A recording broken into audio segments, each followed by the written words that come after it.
உங்க எல்லாருக்கும் தெரியும், புதுக்கோட்டை மாவட்டத்தில் நம்முடைய அம்மாவுடைய ஆட்சியில் குறிப்பாக நம்முடைய மாண்புமிகு முன்னாள் முதலமைச்சர் சட்டமன்ற எதிர்க்கட்சி தலைவர் அண்ணன் எடப்பாடியார் அவர்களால் கொண்டு வரப்பட்ட ஒரு மகத்தான திட்டம்.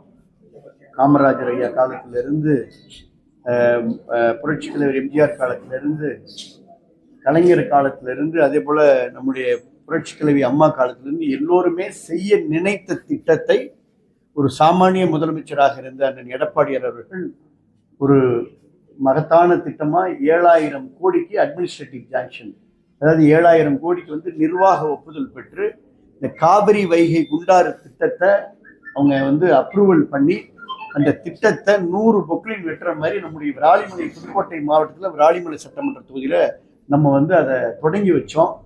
அது 7 மாவட்ட விவசாயிகள் பயன்பெறக்கூடிய ஒரு மகத்தான திட்டம். நான் தொடர்ந்து அதற்கு பின்னாலே மரியாதைக்குரிய அண்ணன் எடப்பாடியாருடைய ஒப்புதலோடு சட்டமன்றத்தில் கவன ஈர்ப்பு தீர்மானம் நான் தொடர்ந்து கொண்டு வந்தேன்.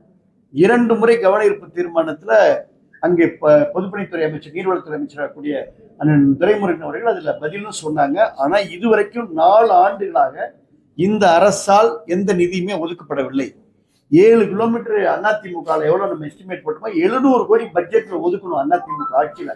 இதுவரைக்கும் 1 ரூபாய் கூட இந்த ஆட்சியில் நிதி ஒதுக்கல. கடந்த ஆட்சியில் தான் நம்ம 700 கோடி பட்ஜெட்ல நிதி ஒதுக்கணும். நில எடுப்பு பணிகள் கடுமையா வேகமா நடத்தி பண்ணோம். இந்த மிக மிக மந்தமாக நடக்கிறது.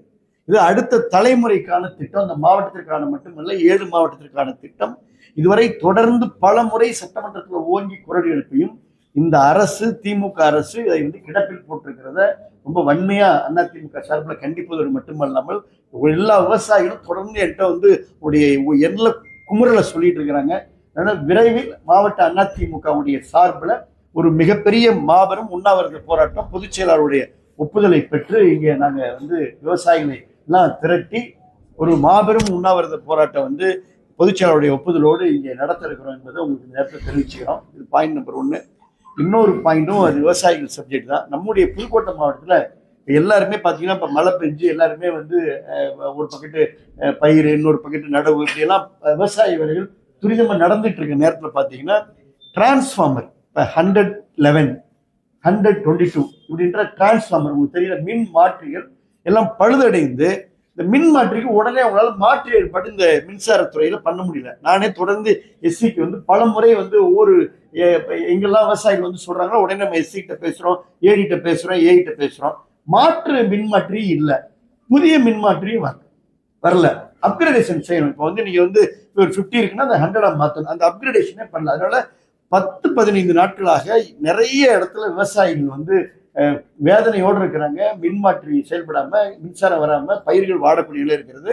இதையும் தமிழ்நாடு மின்சாரத்துறை, குறிப்பா புதுக்கோட்டை மாவட்ட மின்சார வாரியத்துக்கு கடுமையான கண்டனம் தெரிவிச்சிடும். உடனடியாக விவசாயிகள் பாதிக்காம மின் மாற்றிகள்ல தாமதம் இல்லாமல், தடை இல்லாமல் வழங்கணும். இது 2வது பாயிண்ட். 3வது, ஏற்கனவே கூட பத்திரிகையில செய்திதான், தினமலர் நல்லா போட்டிருந்தாங்க. நம்முடைய நம்ம மாவட்ட மருத்துவக் கல்லூரி, நம்ம ஆட்சியில் அம்மா கொடுத்த மாவட்ட மருத்துவக் கல்லூரி, அதுல தண்ணி வசதி இல்லை. நாங்கள் மற்ற எல்லா விஷயம் என்னன்னா, மாவட்ட மருத்துவக் கல்லூரி மருத்துவமனையில நம்ம அம்மா ஆட்சி காலத்துல அம்மா குடிநீர் திட்டத்தை கொடுத்தோம். அதுபோல ராணியார் மகப்பேறு மருத்துவமனையில அம்மா குடிநீர் திட்டம் கொடுத்தோம். இப்ப தண்ணி கூட குடிக்கிறதுக்கு இல்லாம இருக்கு. அதுல பல்வேறு குறைபாடுகள் இருந்தாலும் அதை விரிவா பேசுறேன். முதல்ல குடிப்பதற்கு தண்ணீர் இல்லாமல் அங்க மருத்துவக் கல்லூரியில எல்லாருமே சிரமப்பட்டு இருக்கிறாங்க. அதனால இதை மாவட்ட நிர்வாகம், கல்லூரியினுடைய முதல்வர் டீன் இருக்காங்கல்ல, தொடர்ந்து சொல்றோம். அதனால இதை அவங்க இதை பண்ணணும். உடனடியாக குடிநீர் வசதியை வலியும் வேதனையோடு வரக்கூடிய நோயாளிகளுக்கு இந்த மாவட்ட நிர்வாகம், அதே போல டீன் குடிநீர் வசதியை செஞ்சு கொடுக்கணும்னு கேட்கிறேன். ராணியார் மருத்துவமனையில இதே நிலைமையா இருக்கு. அதனால வெளியில போய் பாத்தீங்கன்னா, வெளியில நல்ல ஒரு மருத்துவமனைக்கு எதிரில் அவ்வளோ பெரிய சூடா வியாபாரம் நடக்குதுன்னா குடிநீர் வியாபாரம் நடக்குது. ரொம்ப வருத்தமா இருக்கு. நோயாளிகள் அரசு மருத்துவமனை, மிக மிக மிக ஏழை எளிய மக்கள் பயன்பெறக்கூடிய, பிரசவத்துக்கு வரக்கூடிய அவங்களுக்கு தண்ணியை கூட இந்த அரசால் உறுதி செய்ய முடியாது. வருத்தமா நம்ம 20 கோடி ரூபாய்க்கு ராணியார் மருத்துவமனை கட்டணும், 350 கோடிக்கு மருத்துவக் கல்லூரி கட்டணும். 4வது பாயிண்ட், மருத்துவக் கல்லூரி சார்ந்த ஒரு விஷயம். சென்டர் ஆஃப் ரீனல் எக்ஸலன்ஸ், அதாவது நம்ம சிறுநீரக ஒப்பியர்வு மையம், centre of excellence for renal disease, சிறுநீரக ஒப்புயர்வு மையம் அப்படின்னு கிட்டத்தட்ட 90 கோடிக்கு வந்து ஒரு பெரிய கட்டடத்தை நம்ம கட்டி அந்த கட்டடம் வந்து முழுக்க முழுக்க சிறுநீரக சிறப்பு சிகிச்சைக்காக சுற்றி இருக்கக்கூடிய டெல்டா மாவட்டத்துக்காக இந்த மருத்துவக் கல்லூரியில் கொண்டு வந்தோம். இது வரைக்கும் இங்கே சட்டமன்ற உறுப்பினர் இருக்காங்க, இங்கே வந்து அமைச்சர்கள் இருக்காங்க. தொடர்ந்து இது நான் சட்டமன்றத்திலையும் ஒரு முறை இருப்பேன். அது கொரோனா காலத்தில் கொரோனா மருத்துவமனையாக நம்ம பயன்படுத்தணும், அது தற்காலிகமாக பயன்படுத்தணும். அது மிகப்பெரிய பயனுள்ள தான் இருந்துச்சு அந்த கட்டடம். இப்போ வந்து கொரோனா காலம் எல்லாம் முடிஞ்சு இப்போ 4 வருஷத்துல அது என்ன நோக்கத்திற்காக அந்த கட்டடம் கட்டப்பட்டதோ அந்த நோக்கம் நிறைவேறவில்லை. இந்த அரசை நான் அன்போடு வலியுறுத்திக் கொள்வது, அது என்ன நோக்கத்திற்காக கட்ட தமிழக சுகாதாரத்துறை அதை வந்து உடனடியாக இதுல தலையிட்டு, முதலமைச்சர் இதில் தலையிட்டு என்ன நோக்கத்திற்காக 90 கோடி ரூபாயில புதுக்கோட்டை மாவட்ட மக்கள் இல்லாம ஒட்டுமொத்த இங்கிருந்து நாகப்பட்டினம் வரைக்கும், தஞ்சாவூர் நாகப்பட்டினம் வரைக்கும், திருவாரூர் வரைக்கும், இங்கிருந்து சிவகங்கை வரைக்கும் எல்லாரும் சிறுநீரக நோயால் நிறைய பாதிக்கப்படுறாங்க. அதனாலதான் 90 கோடி ரூபாய்க்கு வந்து டயாலிசிஸ் ஒரு சென்டர்ல, ரீனல் டிரான்ஸ்பிளான்ட் ஒரு ஃப்ளோர்ல, கவுன்சிலிங் ஒரு ஃப்ளோர்ல, இப்படி நம்ம பார்த்து பார்த்து பார்த்து கட்டணும். அந்த கட்டடம் இப்ப எதுக்குமே 90 கோடி ரூபாய் கட்டடம் வந்து பயன்படாமல் இருக்கு. இதை உடனடியாக அரசு தலையிட்டு, சுகாதாரத்துறை அமைச்சர் தலையிட்டு, மாவட்ட நிர்வாகம் தலையிட்டு அதை பொதுமக்களுக்கு கொண்டு வந்த நோக்கம் நிறைவேறும்படி நான் வலியுறுத்துகிறேன். இல்ல, அது மாதிரி தான் நம்ம வந்துங்க அம்மா மாஸ்டர் ஹெல்த் செக்அப் அப்படின்ற ஒரு விஷயத்தை மட்டும்தான் வந்து அம்மா மாஸ்டர் ஹெல்த் செக்அப் மட்டும்தான் சென்னையில நம்ம ஓமந்தூர் மருத்துவமனை தொடங்கணும். இப்பவும் அது ரொம்ப சிறப்பா வந்து நம்ம கொண்டு வந்த அந்த எக்யூப்மெண்ட் எல்லாம் இப்பவும் இருந்து அங்க வந்து நல்லா செயல்பட்டு இருக்கு. ஆனா என்ன விஷயம் அப்படின்னா, இவங்க பேவார்டுன்றது பொதுவாக வந்து இது மாதிரியான புதுக்கோட்டை மாவட்டம் மாதிரி ஆனா ஒரு ரூரல் டிஸ்ட்ரிக்ட், அதாவது கொஞ்சம் எளியவர்களும் அறிவரும் இருக்கிற இந்த இடத்துல வந்து பேவார்டு என்பது நிச்சயமா வந்து அது பெரிய வரவேற்பை அது பெறாது. அதாவது அரசு மருத்துவமனை என்றாலே அது வந்து வந்து எந்தவித கட்டணமும் இல்லாமல் நீங்க பேவார்டை கொண்டு வரது கட்டணம். என்னுடைய கோரிக்கை என்னன்னா, நீங்க காப்பீடு திட்டத்தை விரைவில் அப்ரூவல் கொடுங்க. பல இடங்கள்ல காப்பீடு திட்டம் அப்ரூவல் கொடுக்கல அப்படின்றதுக்காக திருப்பி ஒரு முறை டிஸ்சார்ஜ் பண்ணி திருப்பி வந்து அட்மிஷன் போடுறாங்க. இப்போ சர்ஜரி பண்ண அரசு மருத்துவமனையில் நான் பல முறை சொல்லியிருக்கிறேன், ட்ரீட்மெண்ட் ஃபர்ஸ்ட், காப்பீடு நெக்ஸ்ட். இங்க வந்து காப்பீடு வந்து ஃபர்ஸ்ட், ட்ரீட்மெண்ட் நெக்ஸ்டா இருக்கு. இந்த நிலை மாறணும்ன்றதான் என்னுடைய கருத்து. இல்ல, அது வந்து மருத்துவ காலி பணியிடங்கள் அது வந்து ரொம்ப தவறான தகவலுங்க.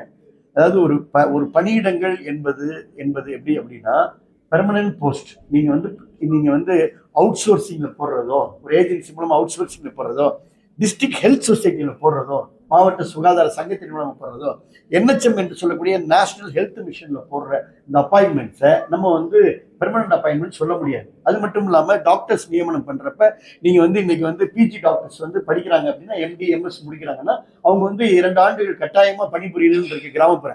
அவங்கள நீங்க வந்து அந்த பாண்ட் பீரியட் வந்து நீங்க பெர்மனன்ட் போஸ்ட்னு சொல்ல முடியாது. MRB என்று சொல்லக்கூடிய மருத்துவ பணியாளர் தேர்வு ஆணையத்தால் எழுத்து தேர்வு நடத்தப்பட்டு அதுல வந்து நீங்க செலக்ட் பண்ணி அதுல நீங்க அப்பாயின்மெண்ட் ஆர்டர் கொடுத்தீங்கன்னா மட்டும்தான் அதுல 0% நீங்க காட்ட முடியும். அதனால மாண்புமிகு அமைச்சர் சொல்ற கருத்து வந்து ஏற்புடைய கருத்து.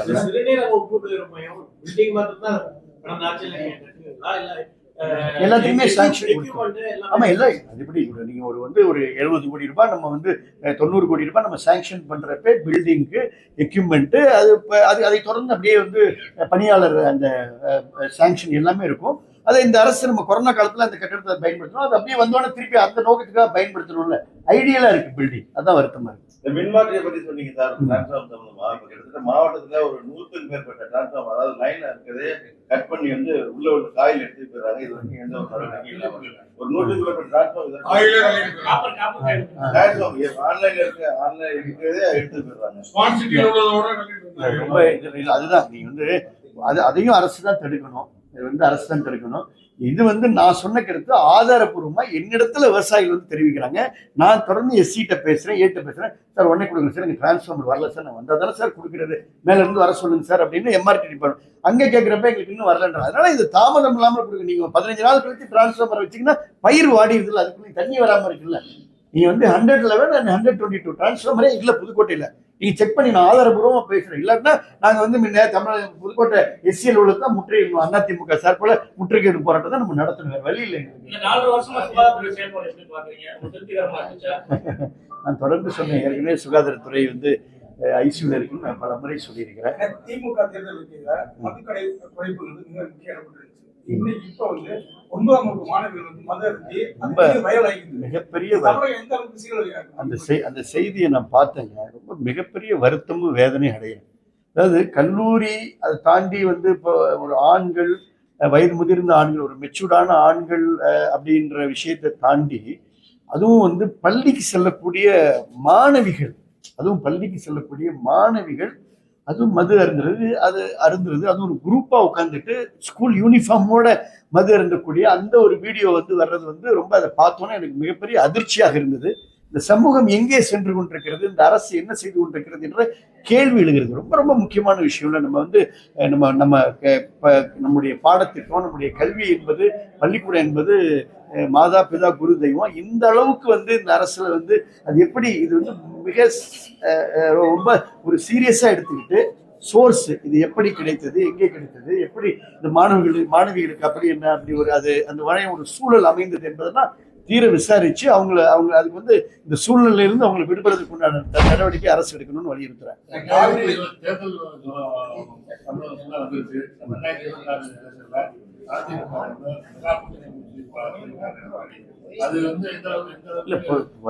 பொதுக்குழுவுல மிக சிறப்பான செய்தியை கழக பொதுச்செயலாளர் சொல்லியிருக்கிறாங்க.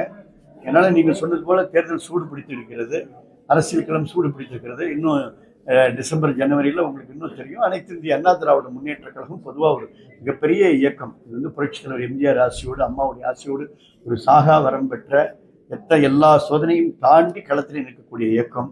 நிச்சயமா இந்த அரசு மீது மக்கள் அதிருப்தியா இருக்காங்க. 26ல் அதிமுக ஆட்சி அமைக்கும், பொதுச்செயலர் எடப்பாடியார் முதலமைச்சர் வருவார். சமீபத்தில் அதிமுக வெளியில போனவர்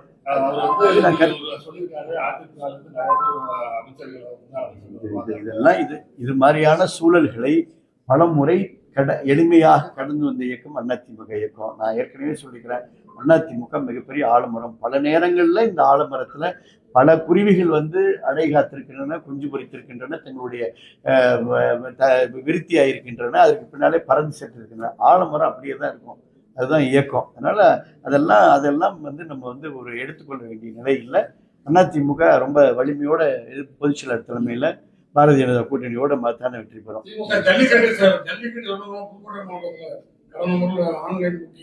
இல்ல, அது நான் சம்பந்தமா வந்து இப்ப வந்து மார்கழி மாசம் நாளை மறுநாள் தான் பிறக்க இருக்கிறது. அதனால பொங்கலுக்கு நான் கடந்த முறை நான் மாவட்ட ஆட்சித்தலைவரை பார்த்து அதுக்கு உண்டான நான் ஃபர்ஸ்ட் டே பார்த்து நான் அதுக்கு உண்டான கடிதம் வழங்கினேன். இந்த முறையும் அது மாதிரி நாங்கள் வழங்குறதுக்கு தயாரா இருக்கிறோம். ஜல்லிக்கட்டுக்கு எல்லா காளைகளும் தயாராகி வருகிறது, அதுல ஒன்றும் மாற்றம் இல்லை. இருந்தாலும் அந்த கடந்த முறை போனேன் அந்த ஆன்லைன் டோக்கன் புதுக்கோட்டை மாவட்டம் நம்ம கடுமையாக வலியுறுத்தி ஆன்லைன் டோக்கன் இல்லை, திருச்சியில தான் இருந்தது. ஆமா, நானும் காளைகள் வளர்க்கிறேன். ஆனால் புதுக்கோட்டை மாவட்டத்தில் நான் மாவட்ட ஆட்சித்தலைவரை வலியுறுத்தினேன், ஆன்லைன் டோக்கன் போடல. அதுக்கு நான் வந்து மாவட்ட ஆட்சித்தலைவருக்கு நான் நன்றி தெரிவிச்சுக்கிறேன். அதனால இந்த முறையும் ஆன்லைன் டோக்கன் இல்லாம அந்த ஜல்லிக்கட்டுல நடத்தணும். தேர்தல் அப்படின்ற காரணத்தை சொல்லி நாங்கள் வந்து கோட் ஆஃப் கான்டக்ட், தேர்தல் நடத்தை விதி இருந்த பொழுதே விராலிமலையில் ஜல்லிக்கட்டை நடத்தணும். இப்ப அதனால தேர்தல் எதிர்கொள்ள வேண்டியிருக்கு, தேர்தல் நடத்தை விதிகள் இருக்கு அப்படின்ற, இல்ல தேர்தலுக்கான ப்ரிப்பரேஷன் இருக்குன்னு சொல்லி ஜல்லிக்கட்டுன்றது ஒரு பாரம்பரியமான விழா, அதை வந்து தாமதப்படுத்தவோ வந்து அதை கடுமையான விதிகள் போட்டு அவங்களுக்கு கொஞ்சம் நசுக்கவோ கூடாது, எளிமையாக அந்த விழாவை நடத்தணும் அப்படின்றத அந்த நேரத்தில் வலியுறுத்தணும். நிறைய பேசிட்டோம்.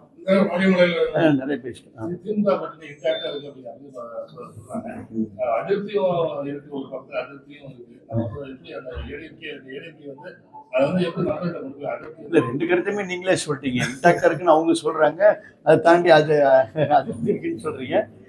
26ல் நீங்கள் எதிர்பார்க்கின்ற நல்லதே நடக்கும். தேர்தல் களம் என்று வந்துவிட்டால், தேர்தல் களத்துல நம்ம வந்து அதிமுக களத்துல நிற்கின்ற போது யாரெல்லாம் அங்க எழுத்து நிற்கிறாங்களோ எல்லாருமே அதிமுக, அது யாராக இருந்தாலும் அதை எதிர்கொள்வதற்கு அதிமுக ஒவ்வொருத்தரும் ஒரு கருத்து சொல்லுவாங்க. நாங்க 26ல் ஆட்சி அமைப்போம் நாங்க சொல்றேன்.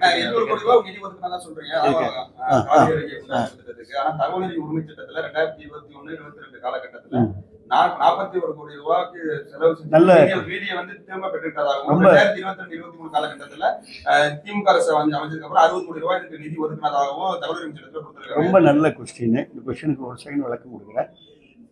அதிமுக அரசுல இருந்த பொழுது பட்ஜெட்ல இது வரைக்கும் வரலாற்று இல்லாததுக்கு ஒரு நிதிநிலை அறிக்கையில பட்ஜெட்ல 700 கோடி நிதி ஒதுக்கப்பட்டாச்சு. அது வந்து எல்லாருக்குமே தெரியும். அதுக்கப்புறம் திட்டத்துக்கான டெண்டர் வைக்கப்பட்டாச்சு. டெண்டரை அதுக்கப்புறம் கமெண்ட்ஸ் பண்ணி முதலமைச்சரும் தொடங்கி வச்சாச்சு.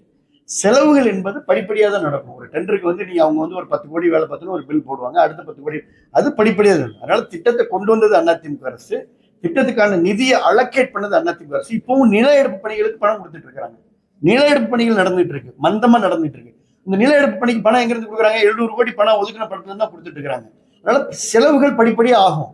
இந்த போன வந்து நவம்பர்ல வந்து ஒரு 10 கோடி ஆகும், அதுக்கப்புறம் டிசம்பர்ல ஒரு 7 கோடி ஆகும், அதுக்கப்புறம் ஜனவரில 4 கோடி. அதனால அதுல திமுக அரசு வந்து அதுல எந்த ஒரு நற்பெயரையும் எடுத்துக்கொள்ள முடியாது. அப்ப திமுக அரசுக்கு உண்மையிலுமே நற்பெயர் வேணும், நாங்க ஏதாவது செய்யறோம் அப்படின்னா, நாங்க 7 கோடி ரூபாய்க்கு டெண்டர் வச்சோம்ல, அடுத்த 7 கிலோமீட்டர் தாண்டி இன்னொரு 10 கிலோமீட்டருக்கு நாங்க டெண்டர் வச்சோம், நீங்க புது டெண்டர் வைங்கன்னு நான் சொல்றேன். கரெக்டா?